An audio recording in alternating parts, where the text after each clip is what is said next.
Good morning student. I welcome to all of you. Online classes में आपका हार्दिक अभिनंदन। Gender school and society BA B.Ed BSc B.Ed 4th year में आप पढ़ रहे हैं पाठ्यक्रम का निर्माण। खासतौर से लैंगिकता के संदर्भ में पाठ्यक्रम का निर्माण किस प्रकार से किया जाए जिससे महिलाओं के साथ होने वाले भेदभाव को मिटाया जा सके।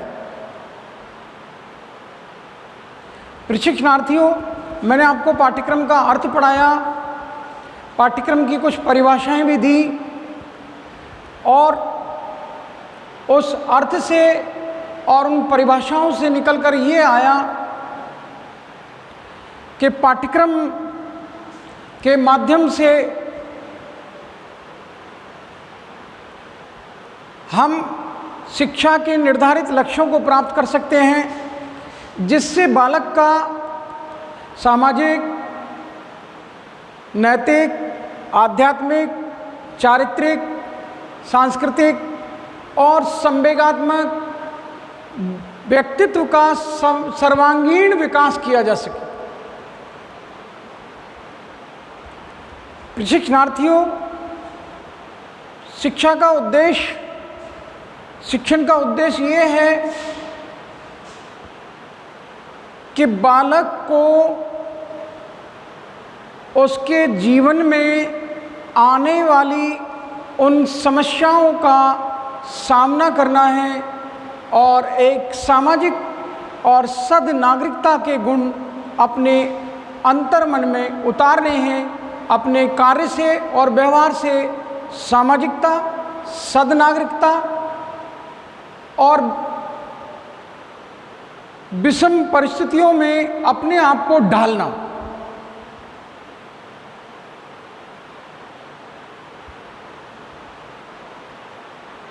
उसके पर्यावरण के, उसके चारों ओर आने वाली समस्याओं का समाधान करना ये पाठ्यक्रम के अंतर्गत रखा जाता है। तो इसके लिए कुछ सिद्धांत हैं, उन सिद्धांतों का अध्ययन करना आवश्यक है। पाठ्यक्रम निर्माण करने के लिए सबसे पहला सिद्धांत बनाया गया है बाल केंद्रीयता का सिद्धांत। प्रशिक्षणार्थियों, आपने देखा होगा विद्यालय केंद्रित शिक्षा और उसके बाद बनी बाल केंद्रित शिक्षा। विद्यालय केंद्रित शिक्षा के अंतर्गत बालक को महत्व कम दिया जाता था, विद्यालय को महत्व अधिक था। लेकिन जब से शिक्षा का बाल केंद्रीयकरण हुआ है, शिक्षा बाल केंद्रित हुई है, तब से बालक के केंद्र में रखकर शिक्षण की व्यवस्था की गई है। बालक की रुचि, बालक की आवश्यकताएं, बालक की क्षमता, उसकी आयु और इन समस्त बातों को देखते हुए शिक्षण की व्यवस्था की गई है। बाल केंद्रीयता का सिद्धांत पाठ्यक्रम के निर्माण में यही सिखाता है कि इस सिद्धांत के अनुसार बालक की क्षमताओं, बालक की रुचियों, उसकी आवश्यकताओं और उसकी आयु आदि को देखते हुए केंद्र में रखकर पाठ्यक्रम का निर्माण करना है।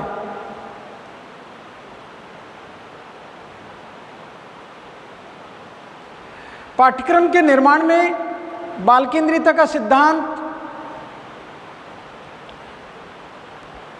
स्पष्ट रूप से सीधा सा अर्थ बताता है कि बालक को केंद्र में रखकर पाठ्यक्रम का निर्माण किया जाए। अब बालक के केंद्र में क्या है? बालक की रुचि है, बालक की क्षमता है, बालक की आवश्यकताएं हैं, बालक की उम्र है। इन समस्त बातों का केंद्र में, इन समस्त बातों को केंद्र में रखना है, अर्थात इन समस्त बातों को ध्यान में रखना है और पाठ्यक्रम का निर्माण करना है। जीवन से संबंधित होने का सिद्धांत प्राचीन काल से एक फंडा जो मैं आपसे बोलता हूँ कि पढ़ लो शिक्षा चंडी और घर में चढ़ेगी हंडी। अर्थात पाठ्यक्रम जीवन से संबंधित होना चाहिए, क्योंकि हमारा परंपरागत पाठ्यक्रम है जिसको हम पढ़ते आ रहे हैं, उसका जीवन से कोई संबंध नहीं होता। लेकिन इस पाठ्यक्रम की जिसकी हम चर्चा कर रहे हैं उसका सीधा सा संबंध जीवन से होना चाहिए कि जीवन में आने वाले वक्त में उसके समक्ष विद्यार्थी के लिए कौन कौन सी तकलीफ़ें आएंगी, समस्याएं आएंगी, उनका समाधान कैसे करेगा, इससे संबंधित पाठ्यक्रम होना चाहिए। खेल और कार्य की क्रियाओं के अंतर का सिद्धांत। प्रशिक्षणार्थियों, जैसा कि साफ लिखा हुआ है कि खेल और कार्य की क्रियाओं का अंतर का सिद्धांत। प्रशिक्षणार्थियों, आप समझ सकते हैं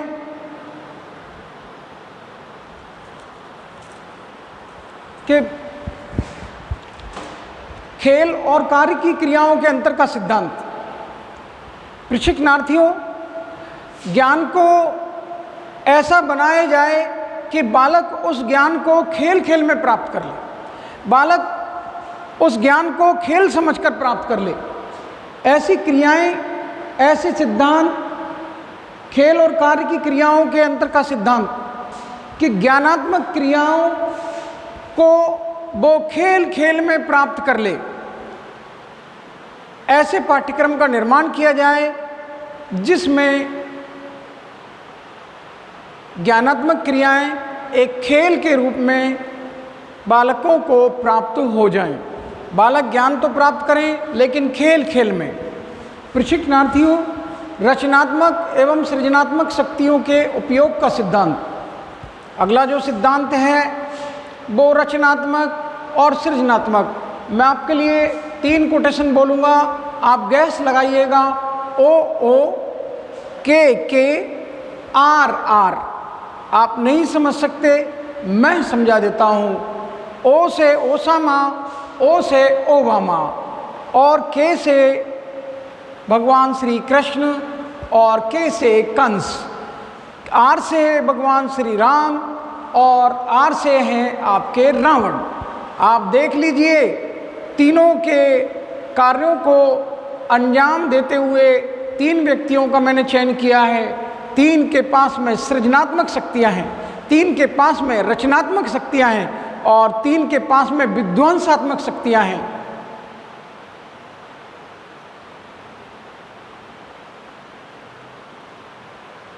कृष्ण, राम और ओबामा का नाम जोड़ा गया है। ओसामा भी हुए हैं विध्वंस करने वाले, ओबामा हुए हैं सृजन करने वाले, भगवान श्री कृष्ण हुए हैं सृजन करने वाले, रचना करने वाले, रचनात्मक कार्यों को अंजाम देने वाले, और कंस हुए हैं विध्वंस करने वाले, विनाश करने वाले। इधर भगवान श्री राम हुए हैं सृजन करने वाले, रचनात्मक कार्य करने वाले, रावण हुए हैं विध्वंस करने वाले। बालक को रचनात्मक और सृजनात्मक शक्तियों का निर्माण होगा उसके पाठ्यक्रम के द्वारा। बालक में रचनात्मक और सृजनात्मक शक्तियाँ कहाँ से पैदा होंगी? उस पाठ्यक्रम के द्वारा। जो पाठ गुट्टी में घोलकर बालकों को पिलाए जा रहे हैं, उस पाठ्यक्रम का हिस्सा है पाठ। आप देखते हैं कोई बात परिवार में सुनी होगी कि ये कौन ने पाठ पढ़ाया है, ये कैसा पाठ पढ़ाया है कि बेटा अपने बाप के खिलाफ बोल रहा है। ये किसने पाठ पढ़ाया है कि बेटा अपनी पत्नी की तरफ बोल रहा है, माँ बाप की वो अवहेलना कर रहा है। तो ये पाठ ही तो हैं जो रचना के पढ़ाए जा रहे हैं, ये पाठ ही तो हैं जो सृजन के पढ़ाए जा रहे हैं, ये पाठ ही तो हैं जो विध्वंस के पढ़ाए जा रहे हैं टेररिस्ट के द्वारा। वो उनका माइंड मेकअप करते हैं, वो उनकी मस्तिष्क उद्वेलन, आपने सुना होगा ब्रेन स्टॉर्मिंग, ये बालकों का ब्रेन स्टॉर्मिंग करने का काम हो रहा है। प्रशिक्षणार्थियों, यहाँ बालकों को सृजनात्मक शक्तियों में, बालकों को रचनात्मक शक्तियों में लगाया जा रहा है पाठ्यक्रम के द्वारा। तो पाठ्यक्रम में रचनात्मक और सृजनात्मक शक्तियों का उपयोग करना भी चाहिए, जिससे कि वो वर्तमान का मुकाबला कर सके और आने वाली भविष्य की समस्याओं का सामना कर सके। हम बालक को इतनी सृजनात्मक शक्तियां प्रदान करें, ऐसी रचनात्मक शक्तियां प्रदान करें जिससे वो कोई भी असामाजिक कार्य, गैर जिम्मेदाराना कार्य छोड़ दे। महिलाओं का आदर और सम्मान करना सीख जाए। हमारे ऐसे पाठ्यक्रमों का निर्माण करना चाहिए। बुजुर्गों का आदर और सम्मान करना सीख जाएं, ऐसे पाठ्यक्रम का निर्माण होना चाहिए। महिलाओं के संग लंबे समय से आने वाले शोषण को त्याग दें, महिलाओं के संग होने वाली लंबे समय से हिंसा को त्याग दें और महिलाओं को पुरुषों के समान आदर और सम्मान प्राप्त हो, ऐसे पाठ्यक्रमों का निर्माण होना चाहिए। तो वो होगा सृजनात्मक शक्तियों से, रचनात्मक शक्तियों से। ये बालकों के लिए रचनात्मकता के पाठ पढ़ाने हैं, सृजनात्मकता के पाठ पढ़ाने हैं, क्रिएटिव पर्सन बनाना है, नेगेटिव नहीं।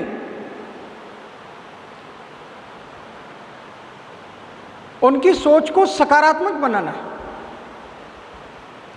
प्रशिक्षणार्थियों, पाठ्यक्रम का निर्माण करते समय सांस्कृतिक तथा सभ्यता के ज्ञान का सिद्धांत, पाठ्यक्रम का निर्माण करते समय हमको इस बात का भी ख्याल रखना चाहिए कि हमारी संस्कृति क्या है। सत्यमेव जयते, सत्यम शिवम सुंदरम, रघुकुल रीत सदा चले आई, प्राण जाए पर वचन न जाए।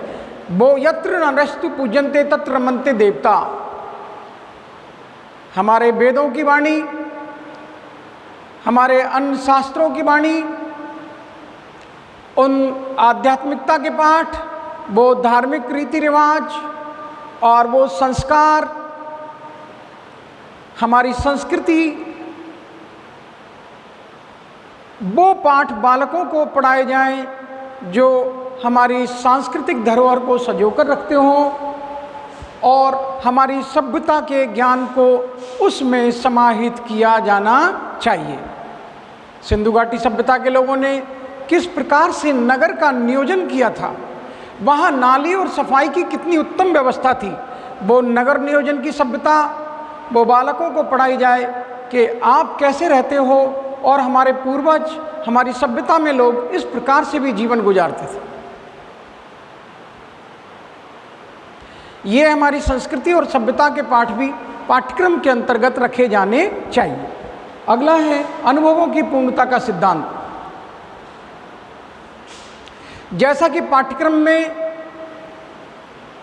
केवल सैद्धांतिक विषय ही नहीं है, बल्कि वो समस्त अनुभव हैं जो बालक कक्षा में, प्रयोगशाला में, कक्षा कक्ष में और कार्यशाला में, खेल के मैदान में और अनौपचारिक संपर्कों से प्राप्त करता है।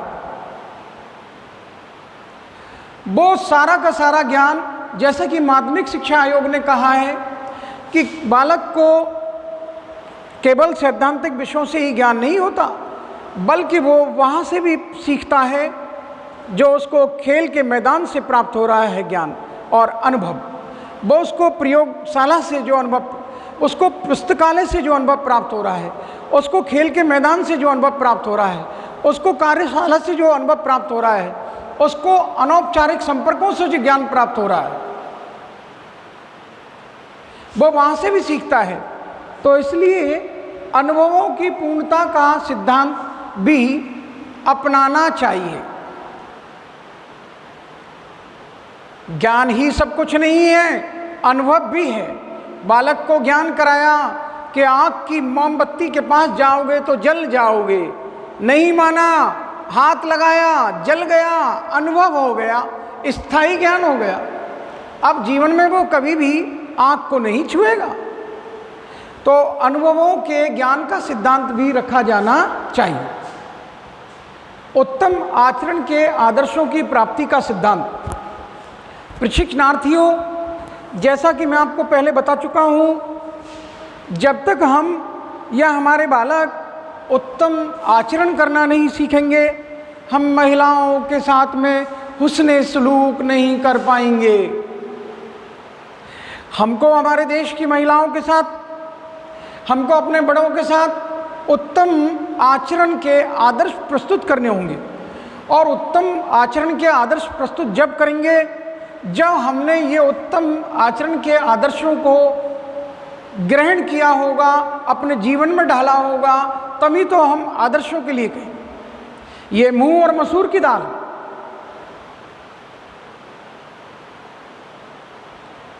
भाई कुछ करने के लायक चेहरा तो हो, बोलने के लायक ये मुंह तो हो। ये मूंग और मसूर की दाल, उल्टा चोर कोतवाल को डांट रहा है। प्रशिक्षणार्थियों, ये उत्तम आचरण जब हम आदर्श के रूप में, आइडियल के रूप में ग्रहण किया होगा, तो ही हम समाज में उत्तम आदर्श और आचरण कर सकते हैं। प्रशिक्षणार्थियों, उत्तम आचरण के आदर्शों की प्राप्ति का सिद्धांत। बालक को उत्तम आचरण करना सिखाएगा उसका पाठ्यक्रम। तो पाठ्यक्रम के अंतर्गत उत्तम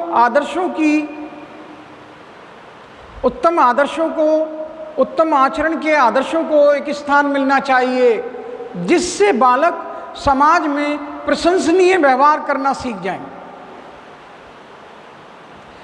वो व्यवहार करें, लोगों के साथ हुस्न सलूक से पेश आएं, वो हुस्न सलूक करें, वो उत्तम आचरण पेश करें, प्रशंसनीय व्यवहार पेश करें।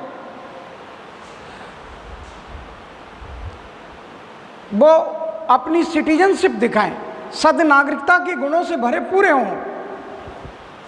उत्तम आचरण, उपयोगिता का सिद्धांत। पाठ्यक्रम का अगला सिद्धांत है उपयोगिता का। हमारे पाठ्यक्रम हमारे जीवन से कोई संबंध नहीं रखते, वो उनका जीवन में कोई उपयोग नहीं है। हम पढ़ लिख कर आते हैं, एक शब्द लग जाता है शिक्षित बेरोजगार। तो पाठ्यक्रम ऐसा हो जो बालक के जीवन में उपयोगी हो। तो इस उपयोगितावाद के सिद्धांत को भी रखा गया है कि पाठ्यक्रम के निर्माण में उपयोगिता के सिद्धांत को स्थान मिलना चाहिए, जिससे कि बालक वर्तमान का सामना करे और भविष्य की आने वाली समस्याओं का समाधान करना भी सीख जाए, या भविष्य की समस्याओं के साथ अनुकूलन कर ले, समायोजित कर ले,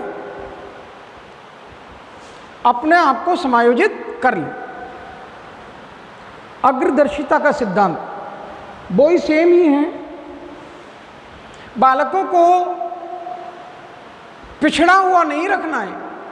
हमारी शिक्षा बालकों को पिछाड़ देती, बालक पिछड़ जाते हैं।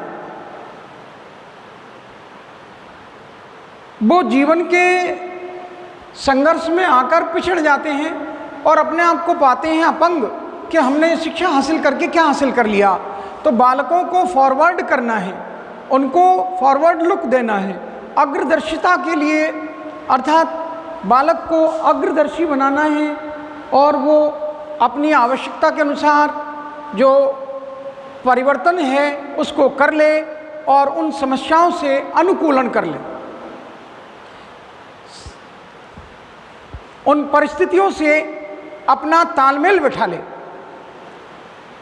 वो अनुकूलन करना सीख जाएगा, परिस्थितियों से तालमेल बिठाना सीख जाएगा, वो सुसमायोजित हो जाएगा। और परिस्थितियों से अनुकूलन नहीं किया है, कुसमायोजित हो जाता है, फिर आप देखते हैं ऊल जलूल हरकतें करता है।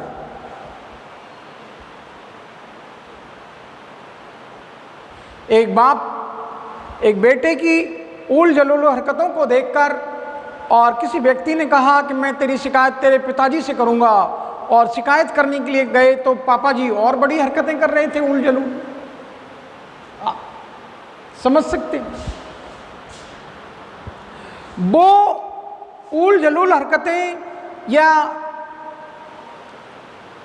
असामाजिक कार्य, अनैतिकतापूर्ण कार्य इसलिए करते हैं कि उन लोगों ने अपने आप को जीवन के साथ तालमेल बिठाना नहीं सिखाया, परिस्थितियों के साथ तालमेल बिठाना नहीं सिखाया, इसलिए वो कुसमायोजित हो गए हैं और वो समाज उचित व्यवहार नहीं कर रहे, वो अमर्यादित व्यवहार कर रहे हैं,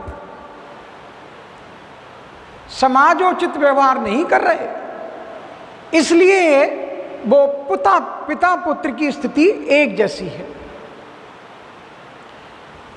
इसलिए हमारा पाठ्यक्रम अग्रदर्शिता के सिद्धांत पर आधारित होना चाहिए कि वो बालक को वर्तमान में और आने वाले भविष्य में अनुकूलन करना सिखा दे, परिस्थितियों से तालमेल बिठाना सिखा दे। प्रशिक्षणार्थियों, अगला सिद्धांत है विविधता एवं लचीलेपन का सिद्धांत। प्रशिक्षणार्थियों, आप देखते हैं कि पाठ्यक्रम ज़्यादातर बालकों को बोर कर देते हैं और उसमें विविधता का और लचीलेपन का अभाव होता है। ऐसी स्थिति में माध्यमिक शिक्षा आयोग ने कहा कि एक कक्षा में बहुत प्रकार के बालक होते हैं। एक कक्षा में तीव्र बुद्धि लब्धि वाले बालक, एक ही कक्षा में सामान्य बुद्धि वाले बालक, एक ही कक्षा में मंद बुद्धि वाले बालक, तीनों ही प्रकार के बालक आपकी कक्षा में अध्ययनरत होते हैं और उन अध्ययन करने वाले बालकों के लिए पाठ्यक्रम एक जैसा होगा, विविधतापूर्ण नहीं हुआ तो ऐसी स्थिति में वो तीनों विद्यार्थियों के लिए नुकसानदायक होगा। इसलिए इस सिद्धांत का पालन करना है कि पाठ्यक्रम का निर्माण करते समय लचीलेपन का, उसमें परिवर्तन करने का और पाठ्यक्रम विविधता लिए हुए होना चाहिए। पाठ्यक्रम में देश काल एवं परिस्थिति के अनुसार लचीलापन रखा जाए जिससे कि परिवर्तन किया जा सके। समय बदल गया है, स्थितियां बदल गई हैं, तो ऐसी स्थिति में पाठ्यक्रम को लचीला बनाया जाना आवश्यक है। तो पाठ्यक्रम विविधतापूर्ण हो और लचीलेपन के सिद्धांत पर आधारित होना चाहिए। अवकाश के लिए प्रशिक्षण का सिद्धांत। बालकों के लिए विद्यालय में अध्ययन करने के बाद कुछ अवकाश मिलता है, तो वो अवकाश के समय का सदुपयोग नहीं कर पाते और अवकाश के समय का दुरुपयोग हो जाता है। तो पाठ्यक्रम ऐसा होना चाहिए जो बालकों को ये प्रशिक्षण प्रदान करे कि वो अपने अवकाश के समय का सदुपयोग करना सीख जाएं। बालक अपने अवकाश का सदुपयोग कर ले और उस अवकाश के सदुपयोग के तहत वो उस अवकाश के कार्य को सृजनात्मक शक्तियों में, रचनात्मक कार्यों में, चित्र आदि बनाने में, पेंटिंग करने में, खिलौने आदि बनाने में, वो इस कार्य को अपने अवकाश का सदुपयोग करना सीख जाए।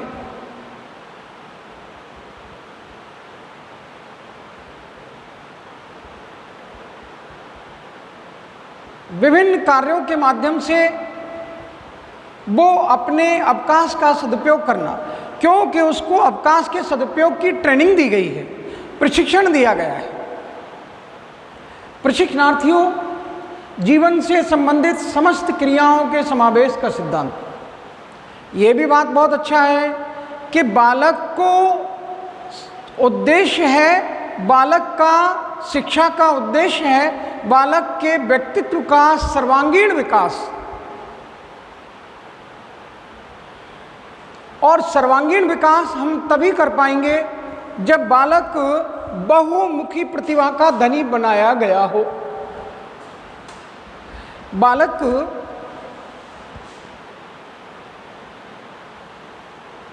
के लिए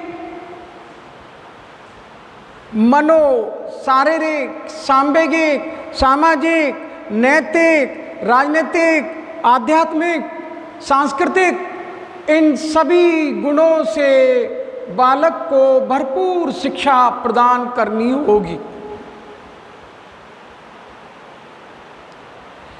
जीवन का कोई पहलू उससे रह नहीं जाए।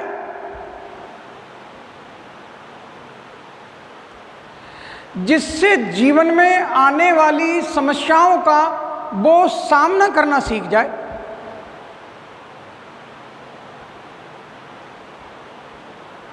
रोटी, कपड़ा और मकान, ये जीवन के महत्वपूर्ण पहलू हैं।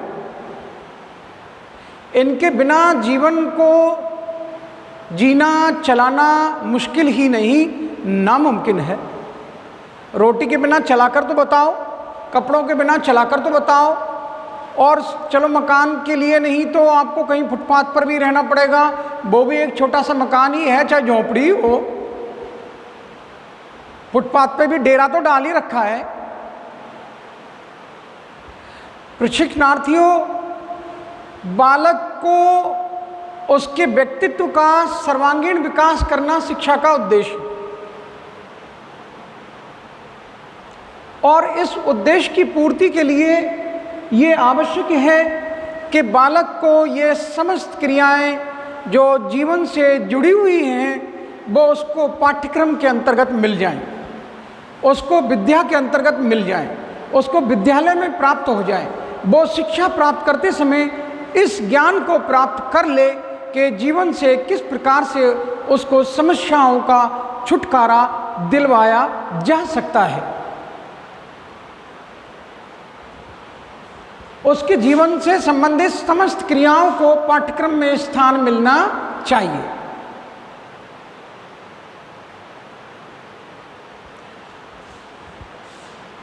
सामुदायिक जीवन से संबंध का सिद्धांत, ये मोस्ट इम्पोर्टेंट बातें हैं कि हमारे समाज की, हमारे समुदाय की कुछ सामाजिक प्रथाएं, कुछ रीति रिवाज, कुछ आवश्यकताएं होती हैं।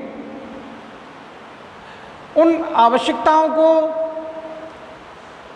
उन सांस्कृतिक विरासतों को, उन रीतियों को, उन रिवाजों को पूरा करना हमारे विद्यालयों का नैतिक दायित्व बनता है। अगर वो समाज की इन कसौटियों पर खरे नहीं उतरते हैं तो ऐसी स्थिति में विद्यालयों के द्वारा जो भी कार्य किया जाएगा वो समाजोचित नहीं कहा जाएगा।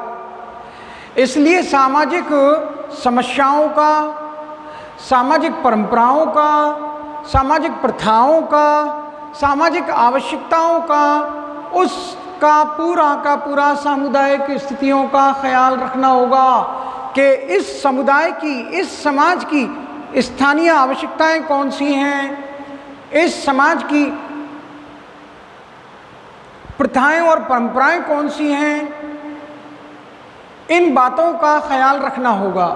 तब पाठ्यक्रम का निर्माण होगा उन हालातों को देखते हुए, उन परिस्थितियों को देखते हुए जिन परिस्थितियों में आप पाठ्यक्रम परोस रहे हैं या विद्यालय चला रहे हैं, उस समुदाय को देखते हुए, उस समाज को देखते हुए आपको पाठ्यक्रम का निर्माण करना होगा।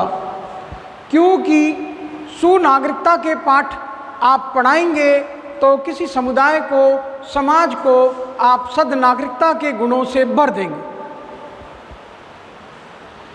आप ये चाहते हैं कि समाज के संसाधनों का अधिक से अधिक लाभ प्राप्त हो, तो आपके लिए लाभ तभी मिलेगा जब आपका पाठ्यक्रम समाज की कसौटी पर खरा उतरेगा। आपने समाज की आवश्यकताओं को, समाज की क्षमताओं को, स्थानीय जरूरतों को देखते हुए, सामाजिक परंपराओं को देखते हुए पाठ्यक्रम का निर्माण किया है, तो ऐसी स्थिति में आपको समाज के तमाम वो संसाधन उपलब्ध हो जाएंगे जिनकी आप समाज से अपेक्षा करते हो। प्रशिक्षणार्थियों, क्या आप मेरी बात समझ सकते हैं? मैं जिस बात का जिक्र कर रहा हूँ कि सामुदायिक जीवन से संबंधित होने का सिद्धांत भी पाठ्यक्रम में आपको निर्धारित करना है। जनतंत्रीय भावना का सिद्धांत, बालकों को डेमोक्रेटिक सिटीजनशिप बालकों को जनतंत्रीय भावना पर चलाना है। लोकतंत्र का सीधा फंडा है, अब्राहम लिंकन साहब की परिभाषा है, जनता का जनता के द्वारा जनता के लिए शासन लोकतंत्र है। प्रशिक्षणार्थियों, इस लोकतंत्र को, इस जनतंत्र की भावना को कायम रखना आवश्यक है कि जनताओं की भावनाओं का यही है कि सभी को समानता का अधिकार जनतंत्र में दिया गया है, चाहे वो किसी भी लिंग का हो, किसी जाति का हो, किसी भाषा का हो, किसी क्षेत्र का हो, किसी समुदाय का हो, सभी के लिए देश के संविधान ने ये अधिकार दिया है कि वो लिंग के आधार पर, जन्म के आधार पर, क्षेत्र के आधार पर, भाषा के आधार पर, धर्म के आधार पर भेदभाव नहीं किया जाएगा। जनतंत्र में जनता को सर्वोपरि माना गया। जनता की भलाई के कार्यों के लिए प्रावधान है जनतंत्र में। जनता का जनता के द्वारा जनता के लिए, सब कुछ जनता के लिए हो रहा है, जनता की भलाई के लिए हो रहा है। तो ये पाठ्यक्रम भी जनतंत्रीय भावना पर, सिद्धांतों पर होना चाहिए, जिससे कि विद्यालय में बालक को जनतंत्र के प्रति, लोकतंत्र के प्रति, देश प्रेम के प्रति बालकों को जागरूक किया जा सके, देशभक्ति की भावना उनमें भरी जा सके, वो जनतंत्र के सिद्धांतों को अपने जीवन में भी अपना लें। जियो और जीने दो, ये जनतंत्र का सिद्धांत है।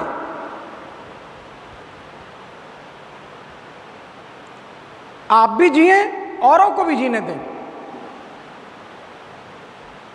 जियो और जीने दो, जनतंत्र का सीधा सिद्धांत। प्रशिक्षणार्थियों, सह संबंध का सिद्धांत। बालकों को पाठों को पढ़ाते समय एक विषय के साथ दूसरे विषय को जोड़ना, ये सहसंबंध कहलाता है। आप इतिहास पढ़ाते पढ़ाते भूगोल की बातें आज करें, भूगोल से जोड़कर पढ़ाएं कि ये करकी का मैदान है, ये पानीपत का युद्ध यहाँ हुआ था, ये खानवा का युद्ध यहाँ हुआ था। तो आप इतिहास पढ़ाते समय भूगोल भी ज्ञान दे रहे हैं, तो बालक को ऐसा ज्ञान स्थायी हो जाएगा। बालक को नवीन ज्ञान को पूर्व ज्ञान से जोड़ने के लिए एक अवसर मिलेगा। वो आपके नवीन ज्ञान को पूर्व ज्ञान से जोड़ लेगा। ये अवसर भी सहसंबंध के अंतर्गत आता है। बालक के लिए पाठ पढ़ने में रुचि उत्पन्न होगी और ऐसा पाठ जीवन उपयोगी बन जाएगा। वो सहसंबंध के सिद्धांत को स्थान दिया गया है कि पाठ्यक्रम का निर्माण करते समय सहसंबंध के सिद्धांत को भी महत्व दिया जाना आवश्यक है। एक विषय को दूसरे विषय के साथ सहसंबंधित करके विद्यालय में पढ़ाया जाना चाहिए। प्रशिक्षणार्थियों, अगला बिंदु है क्रिया केंद्रित सिद्धांत। जॉन डीवी कह रहे हैं कि बालकों को कुछ न कुछ कार्य करने की आवश्यकता होती है और उनको कार्य करने की शिक्षा प्रदान की जाए, जिससे वो क्रियाएं कर रहे हैं, वो क्रियाएं शैक्षिक हों, शिक्षा से जुड़ी हुई क्रियाएं उनसे कराई जाएं, जिससे बालक का सामाजिक, शारीरिक, मानसिक विकास हो सके और वो समाजोचित कार्य करना सीख जाएं, समाज उपयोगी कार्य करना सीख जाएं। सामाजिकता के गुण भरने हैं। तो क्रिया का सिद्धांत यही है कि बालकों को क्रियात्मक कार्यों को करने के लिए प्रेरित किया जाए और बालक उन क्रियाओं के माध्यम से अपना शारीरिक, मानसिक और सामाजिक विकास कर सके, जिससे हमारे उस शैक्षिक उद्देश्य की पूर्ति हो जाए जो हम महिलाओं के साथ में चाहते हैं कि महिलाओं से पुरुष अमर्यादित व्यवहार न करें,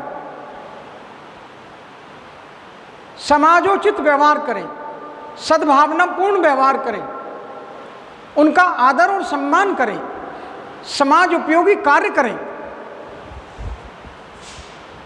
प्रशिक्षणार्थियों, क्रिया का सिद्धांत यही बताता है कि वो ये बालक की आवश्यकताओं और रुचियों के अनुसार होता है। अगला बिंदु है अध्यापक से परामर्श। ये बहुत इम्पोर्टेंट, आप जानते हैं एक शिक्षक ही है पूरी शिक्षा का दारोमदार।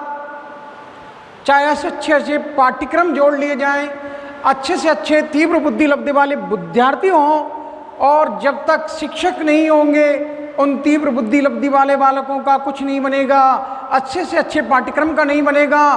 बिना गुरु के ज्ञान नहीं, कबीरदास जी की पंक्तियां हैं। और ज्ञान बिना वैराग्य नहीं, बिना गुरु के ज्ञान नहीं और ज्ञान बिना वैराग्य नहीं। कबीरदास जी कह रहे हैं, मैं नहीं कह रहा।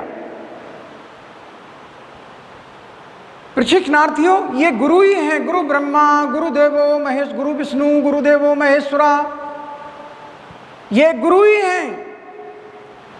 अगर आप किसी पाठ का निर्माण करने जा रहे हो, पाठ्यक्रम का, तो अध्यापक से संबंधित विषय अध्यापक से आप परामर्श ले सकते हैं, और आपको परामर्श लेना होगा, ये सिद्धांत है। अगर आपने अध्यापक से परामर्श लिया है तो अध्यापक संतुष्ट हैं, और अगर वो असंतुष्ट नहीं हुआ तो आप जानते हैं असंतोष की भावना से वो उन पाठों को पढ़ाएगा जो पाठ्यक्रम में आपने निर्धारित कर दिए हैं। ऐसी स्थिति में शिक्षक बालक के परिवेश से परिचित होता है, शिक्षक बालक से परिचित होता है, और वो जानता है कि किन हालात में उसको कैसी तालीम देनी है और किस प्रकार से बालक का ज्ञानार्जन कराना है, किस प्रकार से बालकों को अनुभवों को प्रदान करना है, किस प्रकार से बालकों को बहुआयामी प्रतिभा का धनी बनाना है।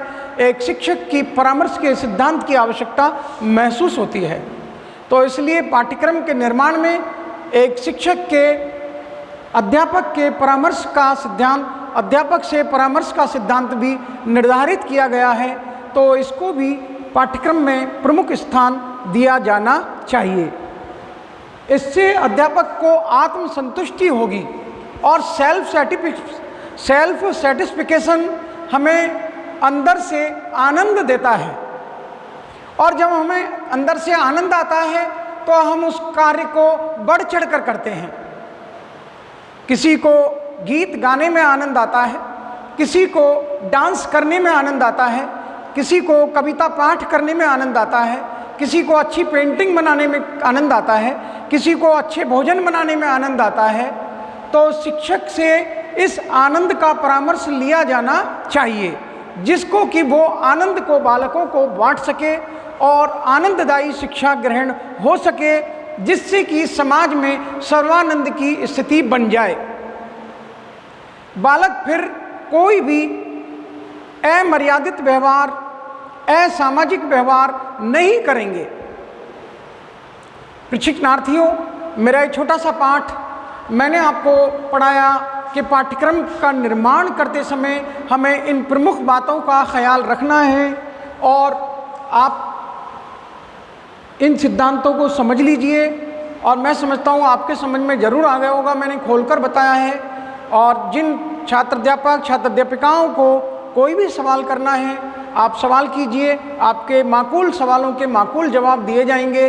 और मैं आपके लिए यहीं अपनी वाणी को विराम देता हूँ, और उन तमाम हजरात के लिए, उन प्रशिक्षणार्थियों के लिए, और जो सज्जन मेरे इस पाठ को पढ़ रहे हैं, सुन रहे हैं, समझ रहे हैं, उन सभी के लिए तहे दिल से धन्यवाद ज्ञापित करता हूँ। विनम्रता के साथ धन्यवाद। Thank to all of you. Thank you.